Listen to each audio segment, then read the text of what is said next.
Ok, silence radio pour tout le monde, c'est parti.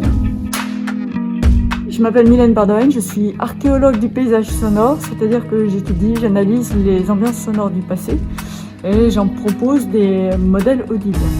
Je suis donc ici à Charlieu pour un des axes de recherche qui est le patrimoine culturel immatériel.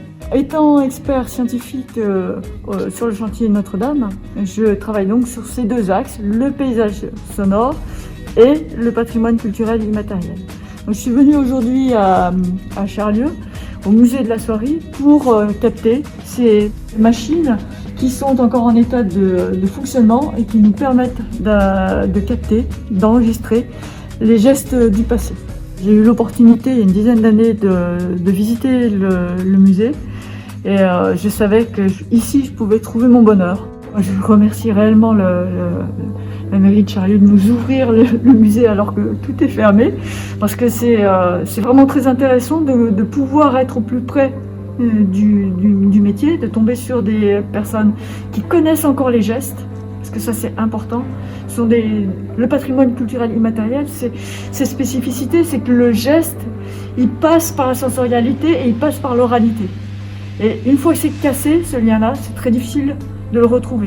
D'où la nécessité, pendant qu'il y a encore des témoignages et des personnes qui savent faire fonctionner ces métiers, la nécessité de venir, d'enregistrer et d'enregistrer aussi de manière vidéo ces métiers-là.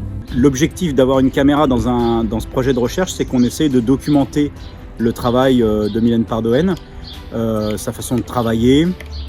Et puis c'est une caméra aussi qui est très immersive, c'est-à-dire qu'on filme son quotidien de recherche, les choses qui marchent et puis surtout aussi les choses qui ne marchent pas, parce que c'est aussi intéressant de montrer la recherche qui doute, la recherche qui expérimente.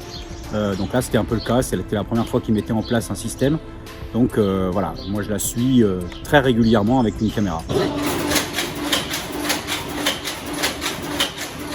Comme c'est un travail de recherche, c'est un travail exploratoire, on filme et on documente de façon très visuelle chacune de nos installations. Donc on vérifie si ce qu'on a projeté c'est bon, et à chaque fois, à chaque étape, on va valider ou invalider ou corriger le schéma que l'on a mis en place pour enregistrer. Ce qu'il faut comprendre, c'est que l'archéologie du paysage sonore, c'est une nouvelle discipline de sciences humaines et sociales.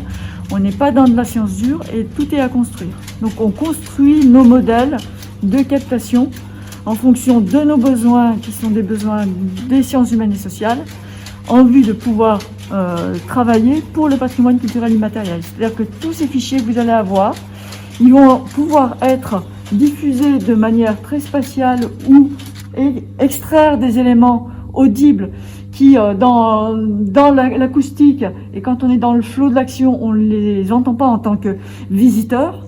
Et là, on pourra cibler, on pourra vraiment les faire saillir pour pouvoir dire, voilà, ça c'est la navette. Ensuite, faire écouter tout le métier et l'oreille pourra entendre la navette parce qu'elle l'aura mémorisée. Ça, c'est le premier point. Le deuxième point, c'est que nous, on passe ensuite par des sonagrammes, c'est-à-dire que ces fichiers sons, on va les rendre visuels et on va les décrypter en fonction des gestes et de la machine. Donc, on peut voir le travail de la navette, on peut voir peut-être le défilement du tissu, le geste de l'artisan qui est derrière. C'est des micros qui sont assez chers, il faut le dire, du coup qui ont une capacité à enregistrer dans un registre de fréquence très élevé. Donc on va pouvoir aller chercher des sons à peine perceptibles pour l'être humain qui nous intéressent pour évaluer l'intensité ou la réponse en fréquence d'un métier à tisser par exemple. Après il y a un enjeu spatial qui est en fait l'enjeu de la diffusion. En fait, quand on va restituer tous ces sons au public, on va essayer de faire en sorte que spatialement, l'objet sonore soit correct dans l'espace. Et donc pour ça, on est obligé d'avoir plusieurs points dans l'espace, de connaître leurs coordonnées, qu'on va pouvoir ensuite restituer sur différents systèmes de diffusion avec plus ou moins de haut-parleurs. Il faut comprendre qu'aujourd'hui, avec les technologies que l'on a, ce qui est fabuleux, c'est qu'on peut vraiment se repositionner sensoriellement dans le passé, en recontextualisant, bien sûr, en donnant les clés d'écoute et de compréhension, parce qu'il y a vraiment un monde immense entre aujourd'hui et le passé. Remonter le passé de manière sensorielle, si on donne les clés d'écoute, tout le public peut y avoir accès, mais il faut recontextualiser.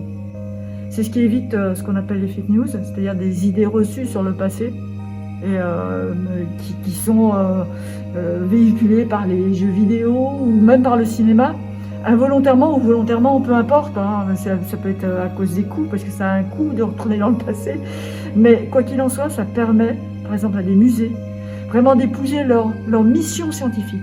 Voilà, ça c'est un métier, eh bien voilà le bruit que ça fait, et pas seulement le geste, voilà ce que vous pouvez entendre, et voilà ce qu'entendait la personne de l'époque qui travaillait sur ce métier-là.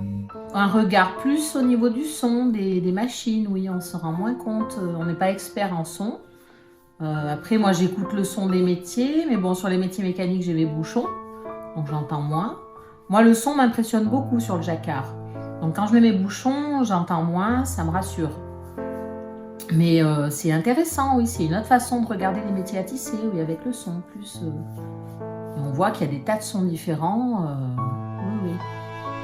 Alors moi, je pense toujours qu'un musée du patrimoine, c'est quelque chose d'important pour chaque ville et village de France. Et je pense que chacun d'entre eux devrait l'avoir. Ici, vous avez beaucoup de chance parce que vous avez quand même une richesse de matériel qui est quand même là présente. Ça, c'est vraiment, ça fait partie pour moi vraiment du patrimoine. Là, on va revenir avec une documentation vraiment très riche. C'est du donnant-donnant. Charlieu nous a ouvert les portes de son musée. Donc nous, à charge de revanche, on donne accès à tout ce qui est, alors pas la matière brute, parce que ça a besoin d'être quand même un peu retravaillé, mais tous les fichiers qui seront retravaillés sont mis à disposition des Voilà.